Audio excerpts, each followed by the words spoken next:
Welcome back. And former India captain and coach Anil Kumble has called on national selectors to clearly communicate with MS Dhoni about his place in the future scheme of things. Speaking exclusively to Network 18 sports editor Gaurav Kalra, Kumble said that while he wouldn't look back on whether or not Dhoni should be part of the team, he wants a proper conversation to take place between the icon and the selector. Kumble insisted that a player of Dhoni's stature deserved a proper send-off. He also warned against a situation similar to the World Cup developing ahead of the T20 World Cup, which is just a year away. Massive accusations had come to light that India had failed to identify the ideal choice for number 4 slot in the batting order.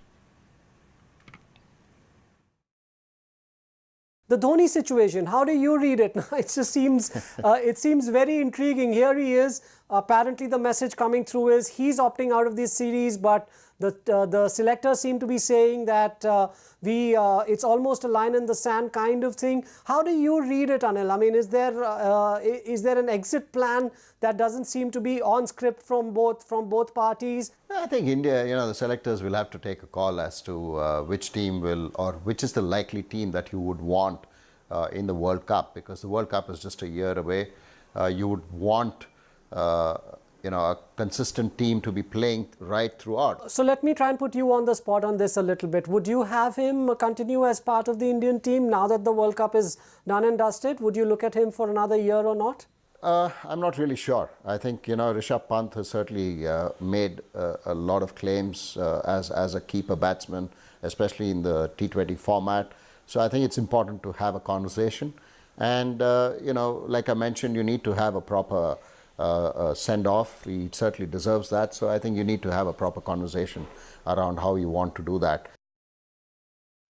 And you can also call us, share your views live here on CNN News 18. Call us on the numbers which is there below your screens, and you can connect with us. Group editor Sports Gaurav is also joining us this morning. A very good morning, Gaurav. And clearly the bigger question here is about the Dhoni situation that many people have spoken about. Anil Kumble says that he deserves a conversation. He deserves a method forward. There should be some defined trajectory as to how this needs to go forward. In the past, how have we seen the selectors dealing situation with icons that have existed in the past as well, and now it's about Dhoni?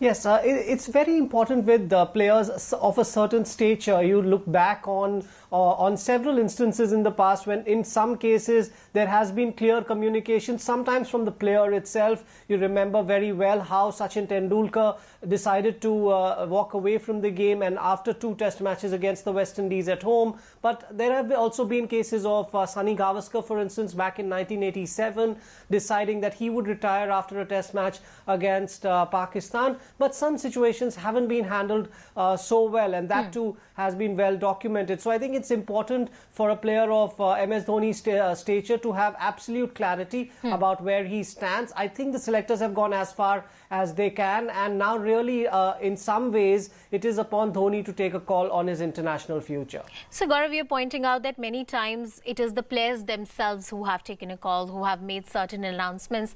How does it work out for legends when the players themselves haven't taken a call? Does it become an awkward situation?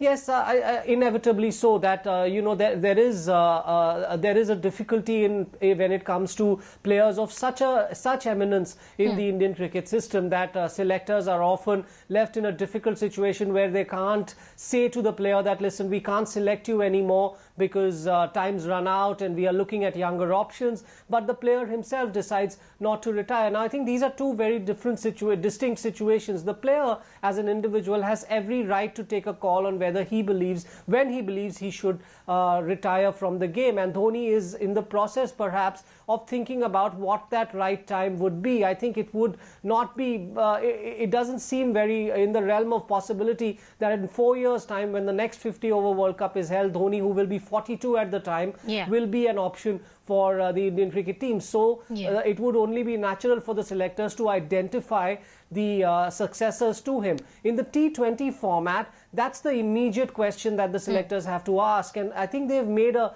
pretty conscious choice not to pick Dhoni for these upcoming T20s because the T20 World Cup that's coming up, as Anil Kumble mentioned, there is about a year away. They want to identify the right talent for that, and if Rishabh Pant isn't the right man for it after he's given a bit of a run, then do they look back and look at Dhoni, or do they identify other younger players such as Sanju Samson, Ishan Kishan, players of this kind? And I think the point Anil Kumble is making is he's advocating that rather than looking back, India needs to start looking forward to these young players. All right. And Gaurav, please stay on with us. We've got our first caller. Pankaj Joshi is calling us from Thane. Good morning, Pankaj. What are your thoughts? What do you think?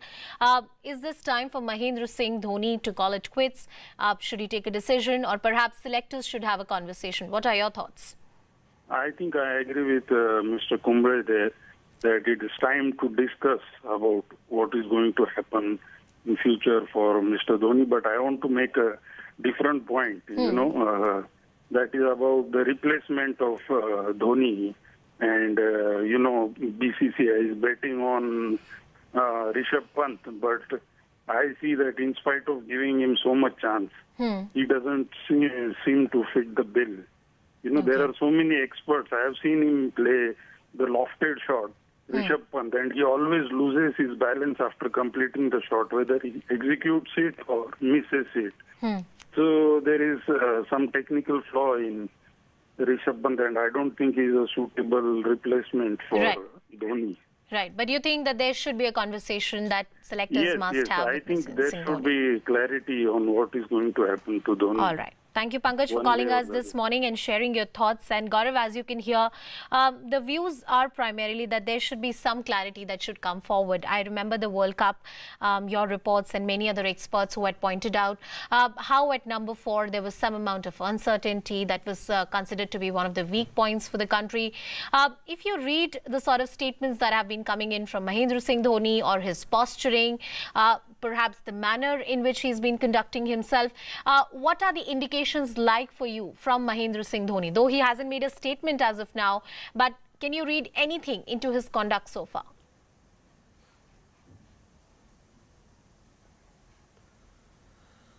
Well, I think that the end of the World Cup was a very, very emotional and a turbulent time for a lot of Indian cricketers, and especially was someone in the situation that they are in as far as their careers are concerned with MS Dhoni towards the fag end of his career. Having had that moment where he almost took India to victory in that semi-final against New Zealand, then got run out and in the penultimate over, and India ended up losing, it was only natural that he was going to step away from the game for a little bit to ponder over his immediate future. How much does he want to play? How much time does he want to contribute? Or how much does he believe he has within himself to contribute to Indian cricket? And does he believe that he wants to play out for a certain period? Maybe he wants to play till the next IPL, and in order to do that wants to play as much as he can for India in that period. So I think this is a time where he's reflecting and thinking about what his future should be, and how much gas has he got left in the tank, in a sense, and then he might take a decision. But I think in some ways what's happened is that Indian cricket's shown, at least the selectors seem to be indicating that they are moving forward without him, and that message wouldn't be lost on him, I don't think. The selectors are moving forward without him. You're saying that the message will not be lost. It will be communicated in some way or the other. But Gaurav, then again that entire situation comes in, that where you have a player that of a stature of Mahendra Singh Dhoni, he himself hasn't called quits. The selectors are showing the signs that they want to go forward, give the younger players more chance. Then it also becomes some amount of issues of that, you must give dignity to a player of his stature. He must have a conversation. Do we have a culture in the BCCI where a senior player like Mahendra Singh Dhoni and selectors can sit across the table and have a frank conversation about this awkward issue?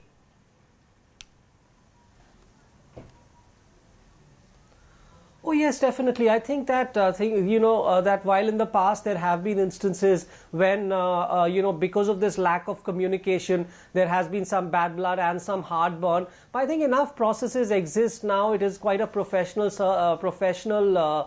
set up in the BCCI, and there are several professionals who are there. There is also a coach, a chairman of selectors, a CEO. So there are several touch points from MS Dhoni's point of view where they can sit down and have a conversation about how he sees himself and he sees his international future. But I think that it must be remembered that in team sport, it isn't always the individual is only one part of the puzzle. And when you're building teams, when you're building outfits that are actually going to now play for India for the next 3-4 years, then perhaps at times you've got to make an unemotional decision. I mean, this has been done umpteen times across the world. Ricky Ponting famously was actually stand-in captain for a couple of games, and then immediately after that left out, and his international one-day career was brought to an end. So I think that at some stage, a certain while it's a very good idea to give a player of Dhoni's stature a send-off, if it is a game in maybe a place like Ranchi, that would be wonderful to see, and I think no one will grudge him that. However, if that doesn't come to pass, even then there's I think enough ways to say a real thank you to MS Dhoni for his services to Indian cricket. But if Indian management and India selectors have taken the call that Indian cricket's got to move forward without him, then so be it. Gaurav, we've got another caller. Subramanian is calling us from Kolkata. Very good morning to you, sir. What are your thoughts? Do you think it's time that selectors should take a call on Mahendra Singh Dhoni, or should they have a conversation? How do you think this should go forward? Hi, good morning. So the selectors actually giving respect to the kind of player that Mahendra Singh Dhoni is, should proactively, they have to go and have a discussion with him, not wait for him to come and make a call or make an announcement. They should proactively discuss with him, tell him what they have in mind, keeping the T20 World Cup in focus, and also tell him that, appreciating him for his contribution to Indian cricket. They should also tell him the fact that it's time that they would want to look to the future and develop a youngster coming up. So that would be the best thing to do. As Kumble said, there's no point going back, so we need to look forward. All right, Mr. Subramaniam, I appreciate you joining us on the broadcast and sharing your thoughts. And Gaurav, thank you so much for that exclusive interview with Anil Kumble and getting your thoughts and expertise on this very important matter. It's a wait and watch. Let's see how the BCCI, the selectors, deal